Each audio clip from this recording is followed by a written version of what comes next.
Hallo zusammen zu Hour of Prayer. Da sind wir oder ich wieder mal nach vielen Wochen Absenz. Ich war da in Amerika und ich bin so dankbar, dass wir so ein großes Team haben. Ich habe gestaunt über diese Männer und Frauen, die mit euch zusammen durchgebetet haben.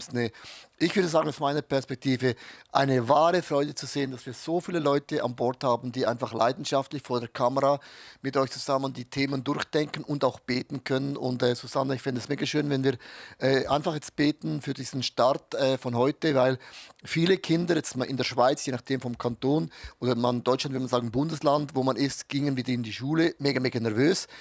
Und für mich ist immer auch so wieder ein Start in ein nächstes Kirchenjahr, eigentlich nach dem Sommerurlaub, weil das sind viele Dinge, die anstehen. Einfach das jetzt beten, dass Gott uns leitet und führt.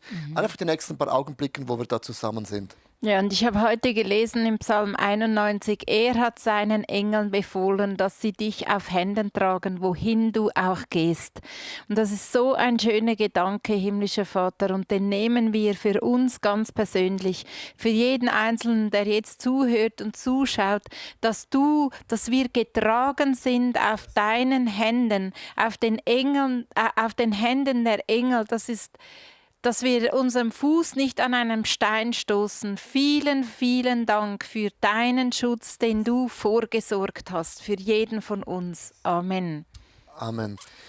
So, heute ist das Thema, wo wir gerne ein bisschen durchbeten und auch gerne durchdiskutieren, ist das Thema Zeichen der Zeit. Ich habe das bewusst so gewählt, weil wir leben in einer sehr, sehr speziellen Zeit. Und by the way, das war jetzt nicht so, dass jetzt diese Zeit, wo wir leben, die schlimmste ist. Das hat man schon zu jeder Epoche, by the way, gesagt. Ich denke, an Sokrates hat gesagt, die junge Generation ist total schlimm und total erzogen.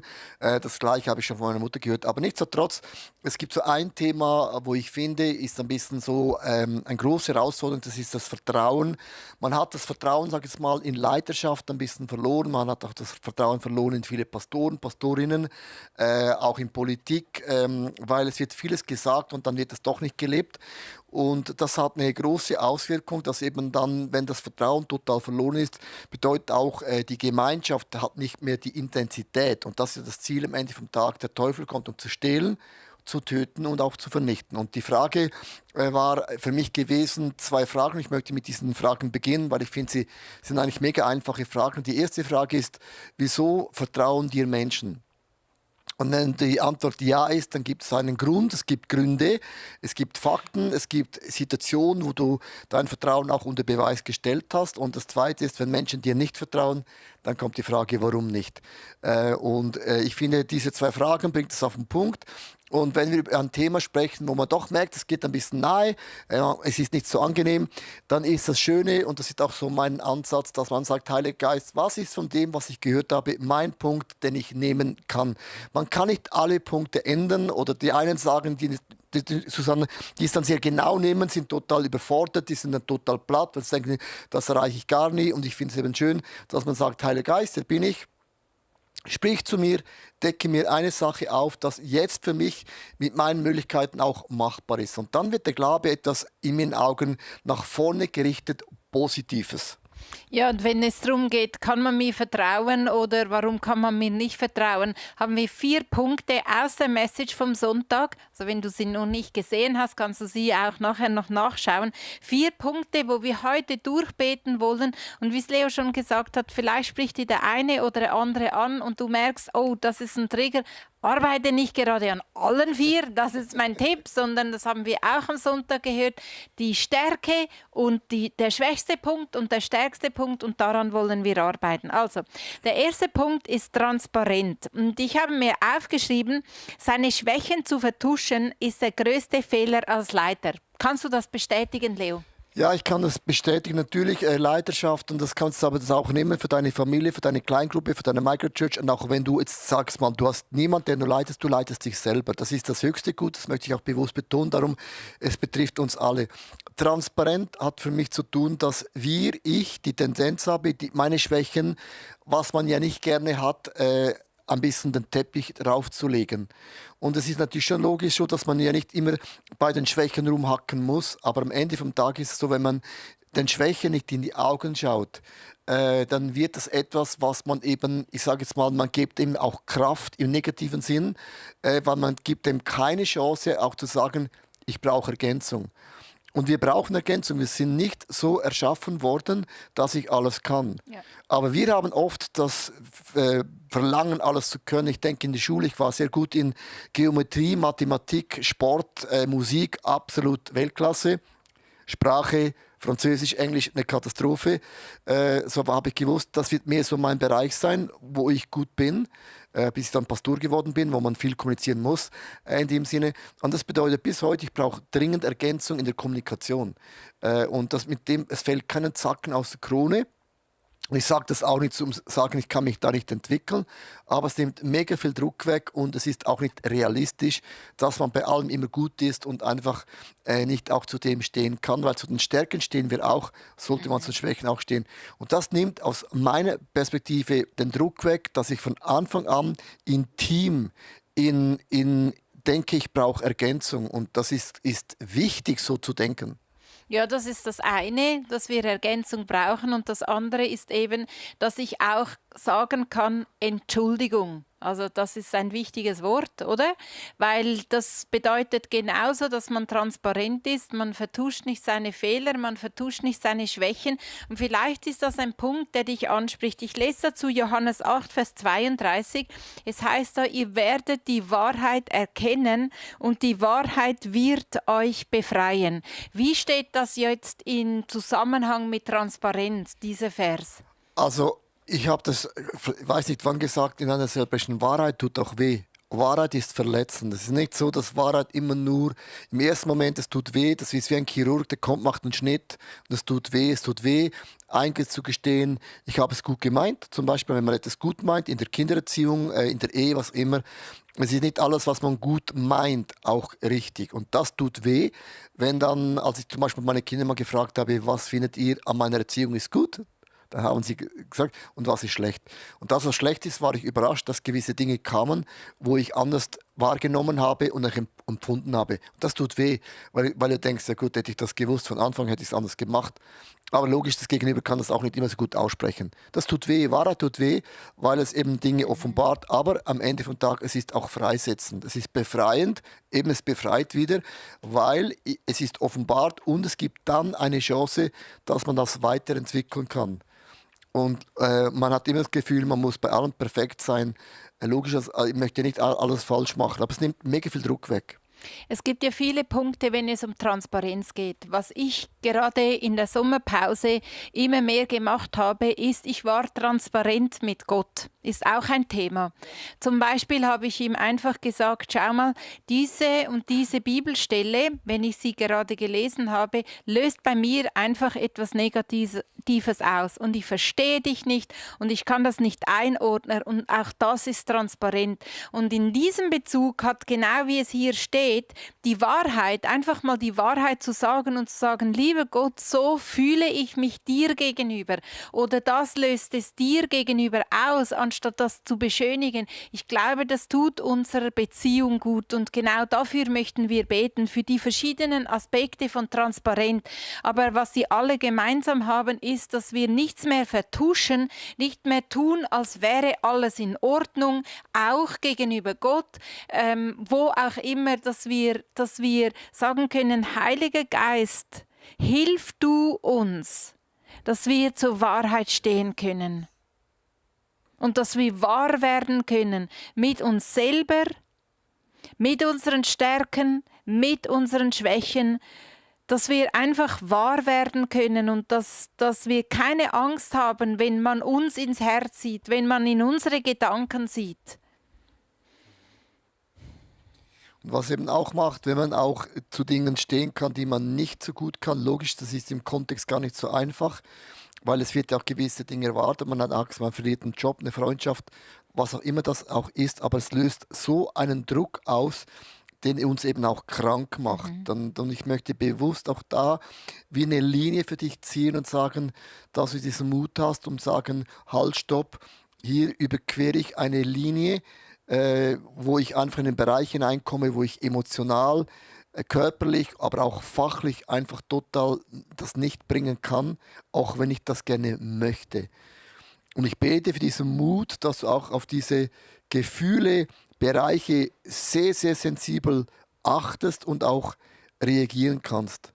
Und ich bete auch, dass Gott auch Ergänzung in dein Leben hineinbringt, wo Menschen genau diese Stellen nicht ausbaden, sondern dass sie mit ihren Stärken genau dahin ankommen, wo du die Stärken nicht hast. Und ich bete für diese Ergänzung. Und das ist immer etwas, was Gott Leute hinzufügen kann. Es kann ein Programm sein, es kann eine App sein. Es gibt ja verschiedene Dinge, die uns helfen können, einfach da weiterzuwachsen. Im Namen von Jesus Christus.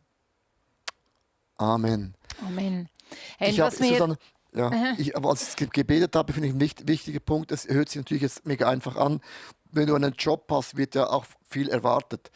Und man hat ja immer auch Angst und es ist auch so, in gewissen Positionen wird ja an deinem Stuhl gesägt. Also im Sport ist so, wenn du ein guter Fußballer bist, hinter dir hast du 5 Leute, die möchten die gleiche Position.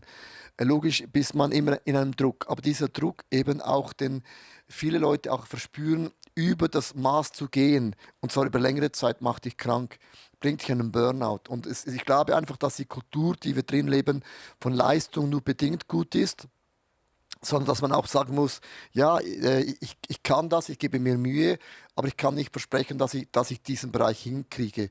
Und ich sage jetzt mal, ein guter Chef, ich sage jetzt bewusst dieses Wort guter Chef, der schaut immer, wie man ein Team auch ergänzen kann, weil es gibt immer jemand, zum Beispiel, wenn du, haben wir überlegt diese Nacht, wenn du zum Beispiel im Aldi an der Kasse arbeitest und du hast aber auch merkst du, und du kannst nicht auch schon an der Kasse sein, aber du hast plötzlich vielleicht eine Begabung im Marketing, dann würde man heutzutage in einem guten Management sagen, das ist doch cool, ich arbeite 4 Tage in der Kasse und einen Tag machst du Marketing. Also man hat heute auch viel mehr Möglichkeiten, vernetzter zu denken als früher. Man hatte nur eine Sache, that's it.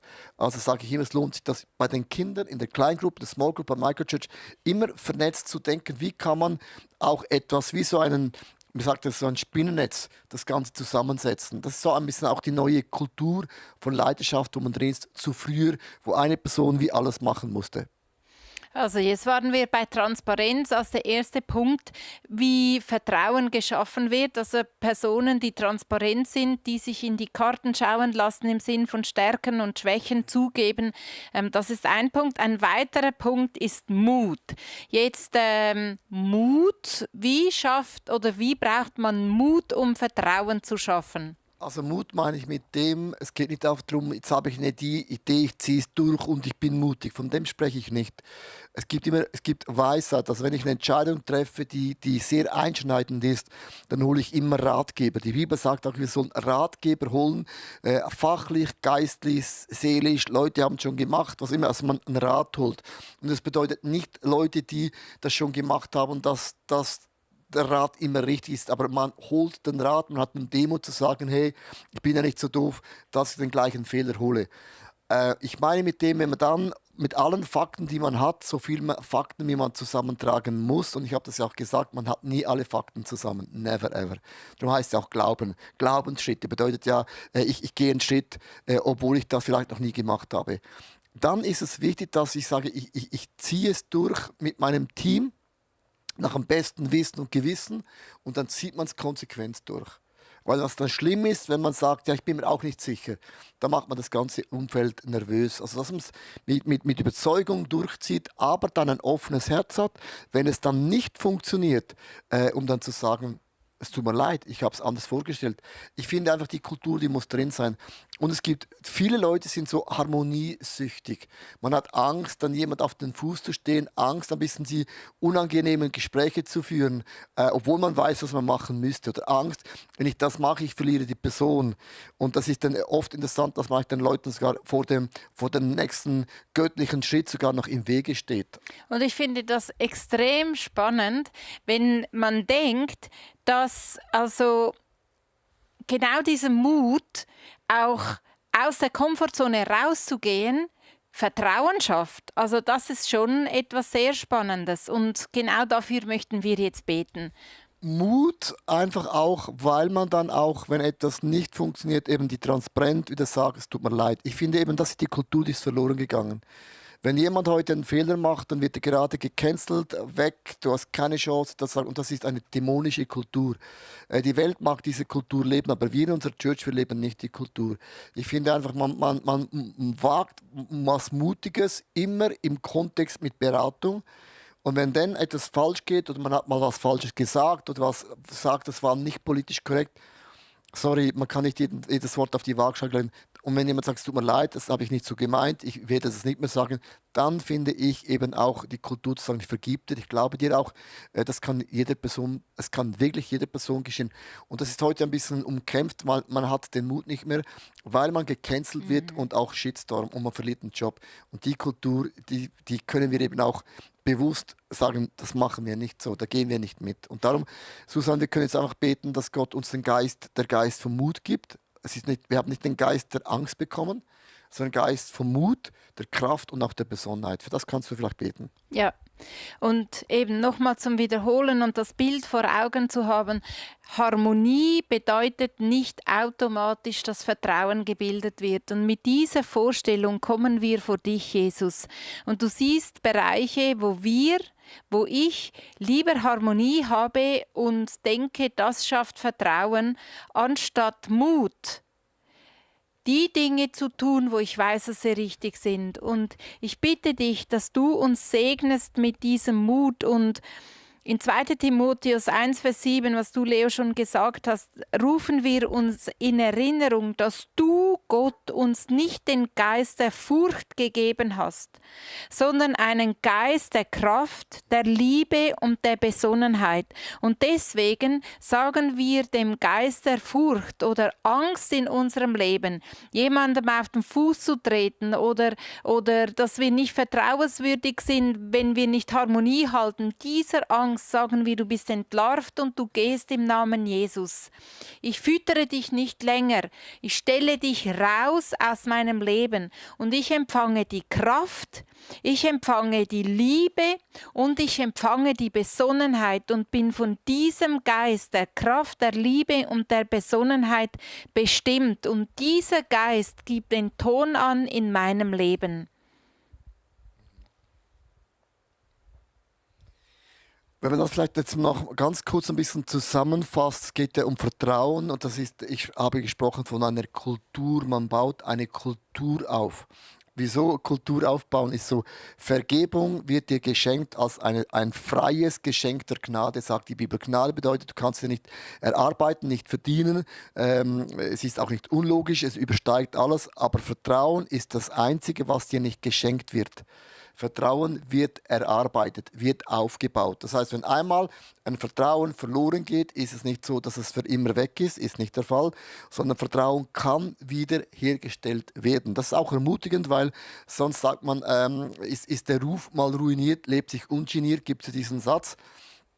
Ich weiß im Grunde genommen, was damit gemeint ist und das stimmt auch so, dass man die Menschenfurcht verliert und das ist eigentlich wie ein anderes Thema. Aber das Vertrauen, das muss man wieder aufbauen und das kann man auch wieder aufbauen. Aber natürlich, ich sage jetzt mal, es ist so ein bisschen wie Finanzen. Wenn du mal im Minus bist, braucht es relativ viel Energie und Kraft, um mal in das Plus zu kommen. Aber man kann das aufbauen. Ich denke an Petrus. Er hat 3-mal geleugnet, dass er Jesus kennt. Da würde man sagen, ich vertraue dir nicht mehr.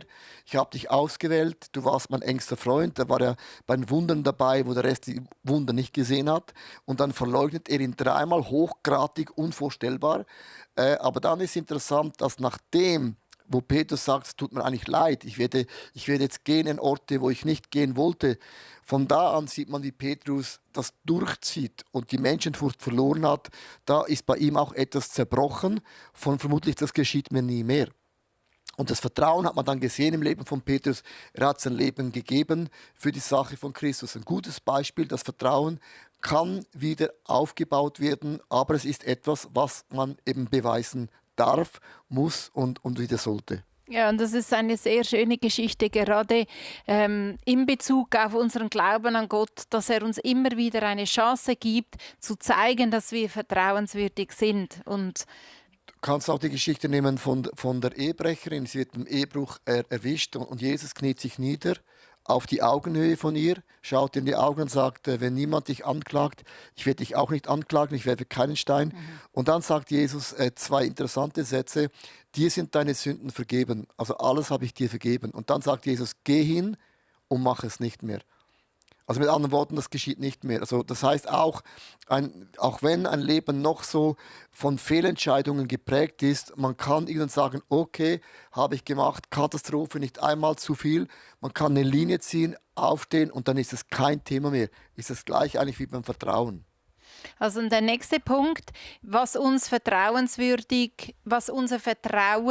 von anderen uns gegenüber wachsen lässt, das ist Empathie. Und gell, noch einfach eingeschoben, es geht jetzt hier nicht darum, dass wir dir sagen, ja, du musst einfach wieder vertrauen, wenn jemand dein Vertrauen missbraucht hat, weil wir sagen immer vergeben, das können wir, aber Vertrauen, wie du es gesagt hast, das muss aufgebaut werden. Das ist eine andere Geschichte und Menschen, die dein Vertrauen missbraucht haben, müssen das genauso wieder aufbauen, weil vergeben, das müssen wir, das sollen wir, da sind wir aufgefordert, das ist zu unserer eigenen Freiheit auch gut, aber Vertrauen den Personen gegenüber, das müssen die Personen aufbauen. Man sieht es gut in der Geschichte von Josef im Alten Testament. Ja. Ich meine, Josef ist ja auch nicht ganz unschuldig. Er sagte zu den Brüdern, ihr habt das Böse gemeint, aber Gott hat es gut gemacht. Und dieser Satz, wenn man den alleine nimmt, stimmt auch wirklich theologisch gar nicht, weil es war ja auch vorher etwas. Josef hat geblufft und geprahlt und mit den Träumen von Gott. Also Josef war nicht unschuldig. Also dieser Satz losgelöst, würde ich sagen, ja, ist auch nur die Hälfte der Wahrheit. Aber es ist interessant, Josef hat ihnen vergeben, hat geweint, aber hat sich getestet. Ja. Sie kamen nach Ägypten und hat diesen Kelch in das Korn reingetan und hat getestet, ob sie bereit wären, nicht mehr den anderen Bruder zu opfern.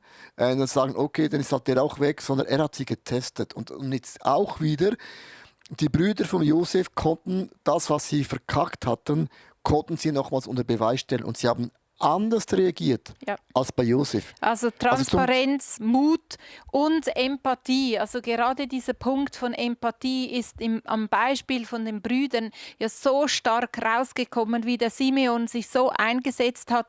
Was der Simeon? Oh nein, der Judah sich so eingesetzt hat und wirklich einfach für die Familie hingestanden ist, der eine oder der andere, ich weiß es jetzt gerade nicht mehr. Aber da wären wir beim Thema Empathie. Das heißt, ein Gespür, ein Gefühl, Mitgefühl für den Nächsten auch an den Tag zu bringen. Ja, es gibt diesen in der Leiterschaft, für die unter Leidenschaft gerne unterwegs sind, sagt man, wenn du dich nicht kümmerst um die Visionen und Ideen von anderen Menschen, werden die Menschen sich nicht um deine Vision kümmern. Also wenn es nur geht, ich brauche dich für mein Ziel, für meinen Zweck, dann werden Menschen ihr Herzen nicht geben. Und es ist ja nicht so, dass Menschen nicht ihr Leben geben für die Ideen, aber es ist immer auf beidseitigen Dings.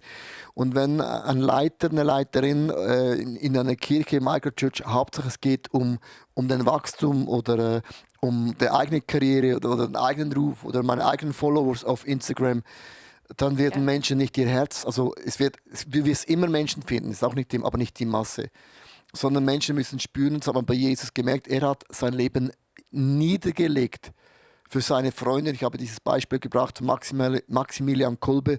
Klar, krasses Beispiel, heißt ja nicht, dass jeder gibt sein Leben für den anderen, aber es ist, der Grundgedanke ist mehr als so, wir bauen jetzt auch ein bisschen so eine Microchurch, eine Kleingruppe, irgendetwas, sondern dass Leute merken, wenn du eine Not hast, wenn es was zum Feiern gibt, du bist die erste Person, die mitfeiert, die mitjubelt, die mitweint, die mitkämpft, die alles liegen lässt, weil du bist das höchste Gut, das es gibt. Und es gibt einfach die Momente, und ich habe das gesagt, wo das einfacher gesagt ist als getan, wo es dann nicht in die Agenda passt. Da, wo man etwas verschiebt, weil etwas eben in die Wege kommt, weil es ist wichtiger.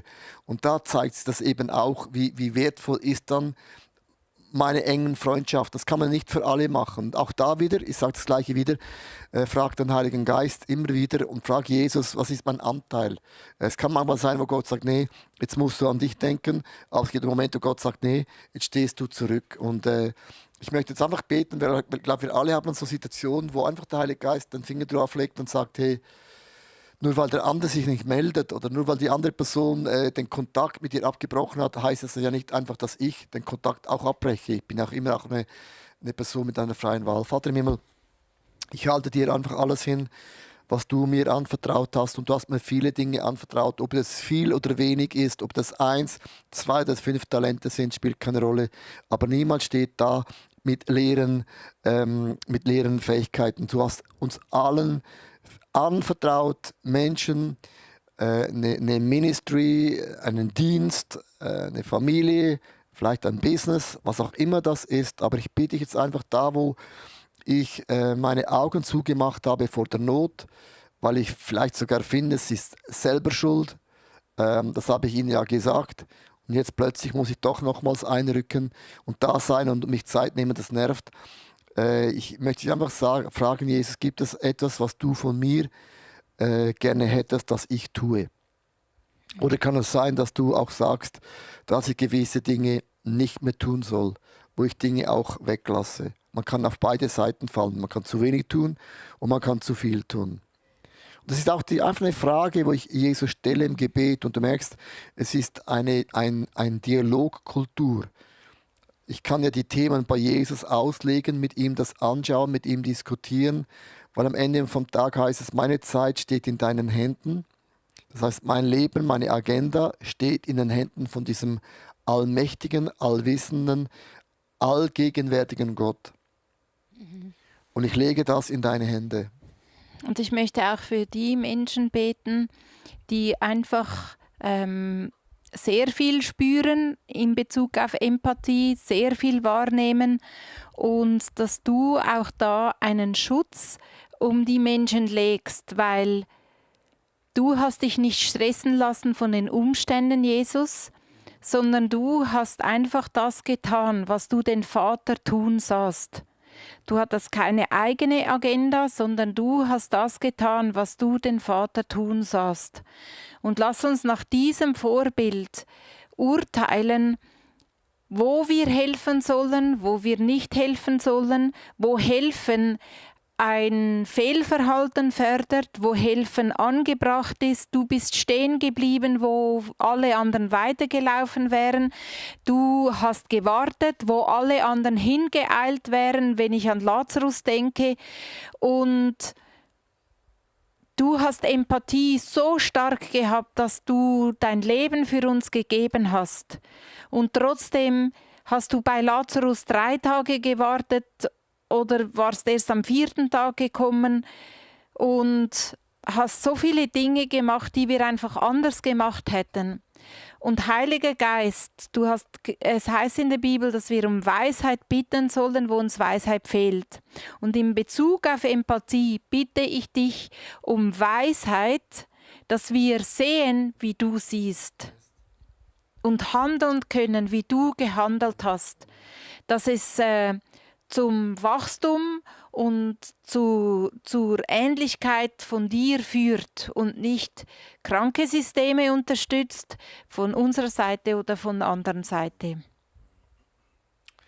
Aber du hast jetzt im Gebet, wenn man Empathie, du hast es gut gesagt, es gibt eigentlich so 2 große Lager. Es gibt dann die, ich glaube, ich gehöre mehr zu denen, die eher ein bisschen zu wenig den Leuten nachgeht, weil es nicht gerade so in meine Agenda passt, oder? Ich kann mich relativ noch gut abgrenzen. Während jetzt du, Susanne, eher ein bisschen so sagen musst, ist nicht mein Thema, ich habe alles dafür gegeben, so das Abgrenzen. Also die einen, die müssen sich abgrenzen, weil sie dann emotional zu fest in die Geschichte reingehen, weil kann auch sein, dass dann eben Gott vielleicht sogar zu dir gesagt, du machst zu viel, du musst dich abgrenzen, es ist nicht deine Geschichte, du musst loslassen. Und bei den anderen sagt Gott, es ist ein Mandat. Du musst dich mehr hineingeben. Ich glaube, wir haben so diese 2 Extreme, wenn man über Empathie spricht, weil die anderen sagen, ja, das mache ich ja schon, aber man kann zu viel machen und man kann zu wenig machen. Es ist immer bei allem eigentlich, wie bei jedem Thema kann man sagen, es ist eigentlich der Mittelweg. So, das 4., wo wir angeschaut haben, das war, also wir sprechen von einer Kultur vom Vertrauen. Vertrauen wird dir nicht geschenkt, es wird erarbeitet über Zeit und Raum. Als erstes, man ist transparent, man macht sich nicht besser, als man ist, aber auch nicht schlechter. Das Zweite ist, dass man dann ganz bewusst den Mut hat, auch eine Entscheidung konsequent durchzuziehen, wenn es falsch ist, auch zu sagen, es tut mir leid. Und dann kommt Empathie. Und das 4. Ist die Konstanz. Also weil Vertrauen wird nicht aufgebaut über Nacht. Also es ist nicht so, man sagt ja immer, Charakter ist das Ähnliche. Charakter ist wie eine Eiche, braucht Jahre. Und ein Pilz wächst über die Nacht. Und ein Vertrauen ist einfach nur mal so, baut sich nicht auf über die Nacht. Sondern wenn man am Anfang etwas startet, man startet eine Church, man startet irgendetwas, hat man ja ein mega hoch, man ist begeistert, man ist motiviert, man hat 1000 Pläne, Ideen und Ziele. Das hört sich auch alles spannend und fantastisch an. Aber über die Jahre, eben in dem Moment, wo es auch stürmt, es gibt kein Leben ohne Stürme, man geht nicht einfach geradlinig hoch, also, obwohl ich das ja gerne hätte. Dann wird eben das auch mit konstant unter Beweis gestellt, bin ich auch bereit, einen Preis zu zahlen. Und die Konstanz spielt eine große Rolle, dass man eben nicht nur sagt, es ist kein Sprint, sondern es ist ein Marathon. Und ein Marathonläufer denkt anders als ein Sprinter, weil ein Sprinter ist voll von Muskeln. Der geht auch nur 100 Meter, aber natürlich dann unglaublich schnell. Aber ein Marathonläufer sind meistens auch ein bisschen anders gebaut, weil es geht lange. Und ich finde, Vertrauen ist mehr ein Marathonläufer, wo aber verschiedene Seasons durchlebt, als ein Sprint. Ja, und in der Message hast du, Leo, ja gezeigt, die Leiter mit diesen großen Sprossen, das ist das, was wir wahrscheinlich möchten. Wir möchten schnell vorankommen, große Schritte tun, aber die Kunst liegt in den kleinen Schritten, die wir konstant tun. Und Gott denkt genauso. Es heißt ja, dass wer im Kleinen treu ist, das heißt in den kleinen Schritten, und sie sind halb so groß wie die Großen, die imponieren, und die Großen, die sofort ein Resultat erzielen. Die kleinen Schritte, wer in denen treu ist, dem schenkt Gott sein Vertrauen und setzt ihn über mehr. Und es heißt da in Galater 6, Vers 9, lasst uns also nicht müde werden, Gutes zu tun. Es wird eine Zeit kommen, in der wir eine reiche Ernte einbringen. Wir dürfen nur nicht vorher aufgeben. Und das ist genau das, was die kleinen Schritte in sich haben, die kleinen Schritte helfen uns, dass wir konstant bleiben können, weil sie eben die Schritte so groß sind, dass wir es auch längere Zeit durchziehen können. Aber die Belohnung, die kommt oft verspätet oder die kommt oft im Nachhinein, während große Schritte sofort eine Belohnung zeigen, aber wir können es nicht durchziehen und das schafft kein Vertrauen. Du hast es in einer Predigt, glaube ich, Susanne, gut erklärt, oder ich habe es von irgendwo anders, habe es nicht ganz genau durchgeforscht, aber man sagt ja, wenn du große Schritte gehst und du versagst, dann prägt sich in deinem Kopf, du schaffst es nicht. Und das gibt ein Negativ-Dings, das beim nächsten Mal gibt es einen Reflex, ich habe es wieder nicht geschafft. Und wenn man kleine Schritte geht, dann hast du jedes Mal ein Erfolgserlebnis und das prägt sich ein in deinem Hirn und dann wirft dann auch das Dopium und das Glücksgefühl aus, dass du eben nicht mehr sagst, ich kann es. Und es ist ja interessant, wenn man eben viele kleine Schritte geht, bist du am Ende eben, ich habe das gebraucht mit der Jungfrau, mit dem Bergsteigen, ist man schneller, als der am Anfang losgeht, wie Speedy Gonzales. Ist das Gegenteil von dem, was man will. Wenn ich was sehe und habe eine Vision, dann möchte ich so schnell wie möglich dahin kommen. Für die einen eben wieder, die schnell unterwegs sind wie ich, ist das eben nicht motivierend, weil man denkt, ja, das ist Unglauben. Und für die, die ein bisschen langsamer sind, die fühlen sich immer gedrängt und gepusht und unter Druck gesetzt. Und am Ende vom Tag ist eben, die einen müssen Geduld lernen, und die anderen müssen lernen, dass auch gewisse Dinge man einfach mal beginnt und macht und tut. Aber ich glaube, wir alle haben jetzt so einen Bereich, wo der Heilige Geist auch den Finger drauf legt und sagt, in dem Punkt, mach einfach den ersten Schritt. Das kann es aber sein, dass du bei Empathie einen ersten Schritt gehst, dass du merkst, ich werde ehrlich in meinem Thema, was kann ich nicht, ohne da rot dazustehen und dich zu schämen. Es kann aber auch ganz, ganz konkret sein, dass du einfach merkst, in deinem Vertrauen, bin ich im Minus, ich muss jetzt einfach überhaupt wieder mal Kredit erarbeiten, ohne die Leute zu sagen, du musst mir wieder vertrauen. Sie müssen gar nicht vertrauen, muss eben in dem Sinn eben gezeigt werden. Und Vater im Himmel, ich halte dir das alles hin, diese Vertrauenskultur. Du siehst auch da, wo ich das Vertrauen verloren habe, vielleicht von anderen Menschen, von Pastoren, von Kirchen, von geistlichen Leitern. wo ich mich über den Tisch gezogen fühle, wo ich mich wie fühle, ich bin angepredigt worden und dann hat das doch nicht funktioniert, aber auch da, wo ich vielleicht selber enttäuscht bin über mich selber. Ich halte dir all das hin und ich finde es einer der schönsten Beziehungsmomente, wo ich einfach das dir hinlegen darfst und ich sage, du bist der beste Coach. Du hast gesagt, der Heilige Geist wird kommen und er wird euch leiten in alle Wahrheit. Er wird euch lehren, er wird euch begleiten und er wird euch auch führen in alles hinein. Und darum, Heiliger Geist, du bist mein bester Lehrer. Du bist auch der weiter sieht, als ich jemals sehen kann. Und darum bin ich dir dankbar, dass ich jetzt diesen Moment haben darf, wo du mir wie eine Offenbarung gibst, für den nächsten Schritt, den einfach bei mir ansteht. Und das kann jetzt aber auch ein ganz anderes Thema sein als Vertrauen. Das spielt ja gar keine Rolle, welches Thema es ist. Das kann ein ganz anderes Thema sein, wo jetzt mit dem Thema nichts zu tun hat. Und das ist auch die Kraft vom Heiligen Geist. Man hört eine Predigt über ein Thema, aber der Heilige Geist macht dir bewusst für etwas ganz anderes, was nicht mit dieser Predigt was zu tun hat.